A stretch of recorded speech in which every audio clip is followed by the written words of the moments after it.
जहां अतीक ज्ञान को लेकर इस वक्त बड़ा खुलासा हुआ है कि कैसे अतीक के ससुराल से मिली एक डायरी के जरिए ये बड़े खुलासे हुए हैं। डायरी में अतीक ज्ञान के कारोबार की जानकारी को लेकर भी कई राज सामने आ चुके हैं। हालांकि डायरी में अतीक के बेनामी संपत्ति की भी पूरी डिटेल है। डायरी में अतीक के मददगारों के फोन नंबर्स भी हैं और जाहिर सी बात है जिस तरीके से इस पूरे मामले पर लगातार इन्वेस्टिगेशन हो रही है, अब इस डायरी के जरिए भी उसके काले कारोबार के बारे में कई बड़े खुलासे हो चुके हैं। क्योंकि अभी जो जानकारी आई है उसके मुताबिक अतीक की बेनामी संपत्ति की डिटेल इसमें है, अतीक गैंग के कारोबार की जानकारी भी इस डायरी में है और ये डायरी बरामद की गई है उसके ससुराल से। हालांकि जिस तरीके से पूरे मामले की इन्वेस्टिगेशन हो रही है, कई बड़े खुलासे हो रहे हैं और अतीक की इसी सीक्रेट डायरी के बारे में अब और इंफॉर्मेशन आपके सामने, जहां अतीक के ससुर के घर से यह सीक्रेट डायरी बरामद की गई है। इंफॉर्मेशन वॉल पर इस बारे में एक एक डिटेल आपके सामने, जहां आपको बता दें कि किस तरीके से इस पूरे मामले पर लगातार बड़े खुलासे हो रहे हैं और जिस सीक्रेट डायरी का हम यहां पर जिक्र कर रहे हैं उसके बारे में जानकारी ये कि एक सीक्रेट डायरी बरामद की गई है उसके ससुर के घर से।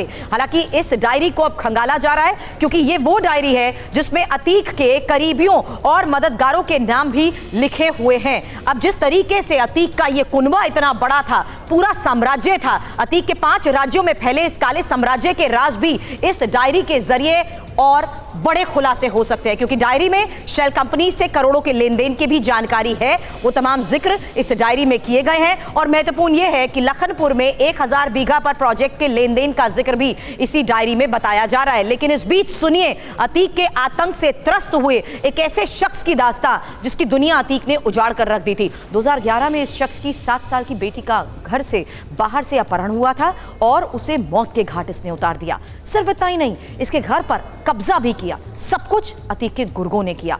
अब अतीक मारा गया है। यह शख्स अपना दर्द दुनिया को अब बता रहा है। आपकी बेटी के साथ बेहद दर्द भरी घटना की गई, वारदात को अंजाम दिया गया। ये हुआ कब था, कौन सी तारीख थी और किस तरीके से आपकी बेटी का मर्डर किया गया? 2011 मार्च का महीना था और बेटी कंपाउंड में खेलती रही, घर के अंदर खेलती रही, बाहर जैसे मैदान है उसमें खेलती रही। उसके बाद खो गई बेटी, तो बेटी मिली नहीं। फिर बीबी मेरी फ़ोन किया कि बिटिया मिल ले रही, तो हम आए, हम कहा रुको हम आ रहे हैं। फिर सगल हेरे, कोई जानकारी नहीं मिली। उसके बाद फिर जब शाम रात भर हेरे तो 12 लमसम 1 बजा था, इनोवा गाड़ी निकली है बहुत तेज़ी में। तो इनसे पूछे तो ये बताएं कि हमें गाड़ी गई है हमारी गांव इधर। कौन था ये, किनसे? गुड्डू तबरेज। अच्छा। हाँ, तो इनसे पूछे तो ये बताएं कि हमारी गाड़ी गई काम से। तो हम ये पूछे कि छोटा भाई तुम्हारा यार दिख नहीं रहा, कहाँ गवा है? कहें भाई गवा है ना गाड़ी से। तो हम कहा फिर उसके बाद फिर दूसरे दिन 4 बजे लाश पता चला कि पुल के नीचे पड़ी है। जब हुआ तो आया, फिर डाक आया। डाक जब आया तो पुलिस बुलवाया कि डाक कहाँ से आएगा, आया।